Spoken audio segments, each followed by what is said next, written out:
So ayun guys, kung nakikita nyo medyo nangingitim na ako, no? So pumunta kami dito sa isang isla na tinatawag nila na St. Paul's Bay. Dito daw unang dumaong si Apostle Paul, dito sa lugar ng Malta, kung saan dito siya nakagat ng ahas.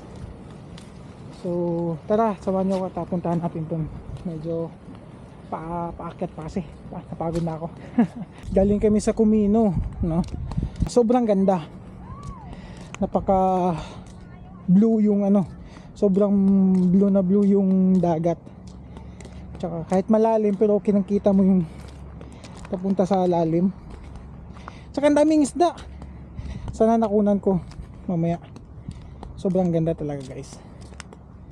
So sulit na sulit yung namin summer vacation 2023. Oh yeah, ang ganda dito. At nakalapit na tayo dito, no?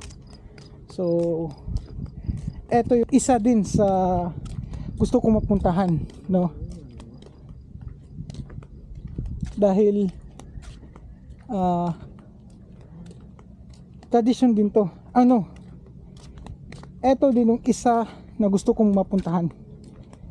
Dahil sa Bible, dito sa lugar ng Malta,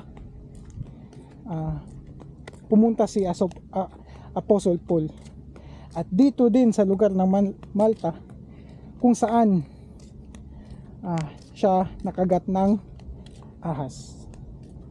So ayun, ito yung statwa niya. Nilagay siguro ng mga Maltese dito, no? Pero alam nila yung story ni Paul, no? So at least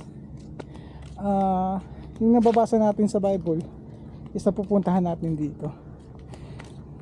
Ang magandang puntahan is yung Israel. Pero soon pupunta tayo dun. Ayan yung ni Apostle Paul. Kaso di ko mabasa kung anong nilalagay nila dito na word. Tsaka hindi siya English, hindi ko maintindihan. Ang ganda guys, yan, no?